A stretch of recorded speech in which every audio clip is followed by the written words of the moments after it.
Le ministre Ibrahimi Kassa Maïga à la communauté internationale sur la question du délai de la transition, donnez-nous le strict nécessaire. Le ministre de la refondation de l'État, chargé des relations avec les institutions de la République, Ibrahimi Kassa Maïga a demandé à la communauté internationale d'accorder le strict nécessaire du temps aux autorités maliennes concernant le délai de la transition.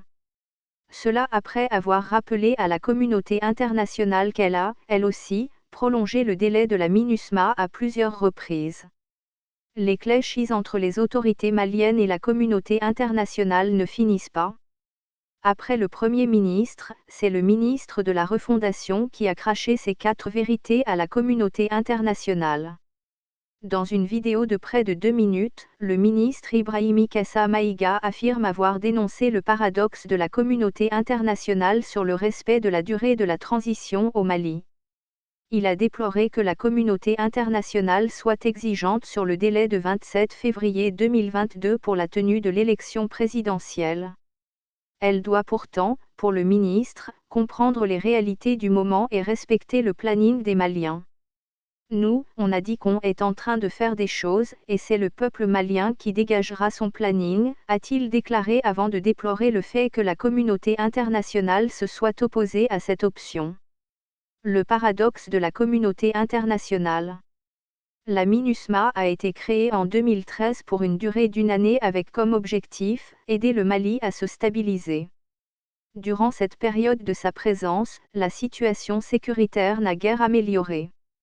Et le mandat de la MINUSMA a été augmenté à une autre année. Elle en a été ainsi durant 8 ans. Le ministre Ibrahimi Kassa Maïga affirme avoir rappelé cette réalité aux membres du Conseil de sécurité de l'ONU. Pour lui, la communauté internationale, pendant les 8 années de sa présence au Mali, a échoué.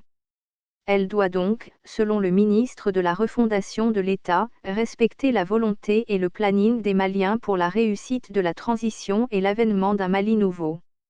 Maintenant, les Maliens ont décidé de se prendre en charge. Donnez-nous juste le strict nécessaire, a plaidé le ministre Ibrahimi Kassa Maïga qui a précisé que « nous ne sommes pas à l'aise dans cette situation mais ne sommes pas à l'aise dans cette situation ». Pendant que la communauté internationale, notamment la CEDEAO, la France et le Conseil de sécurité de l'ONU est exigeante sur le respect de la durée de la transition, les autorités maliennes donnent le choix aux Maliens de décider de la prolongation ou pas de la transition à travers les assises nationales de la refondation. A signalé aussi que ces assises sont boycottées par une partie de la classe politique, notamment les groupements et partis politiques du cadre d'échange pour une transition réussie au Mali. La phase nationale de ces assises se tiendra en fin décembre. Il faut rappeler qu'en juin 2020, en adoptant à l'unanimité la résolution 2531-2020, au titre du chapitre 7 de la Charte des Nations Unies, le Conseil de sécurité a prolongé le mandat de la mission multidimensionnelle intégrée des Nations Unies pour la stabilisation au Mali, MINUSMA, pour une année supplémentaire, jusqu'au 30 juin 2021 en maintenant ses 13 289 soldats et 1920 policiers et sa principale priorité stratégique qui reste l'appui à la mise en œuvre de l'accord pour la paix et la réconciliation au Mali, l'accord, par les parties maliennes et par d'autres acteurs maliens concernés. Source, Le Pays.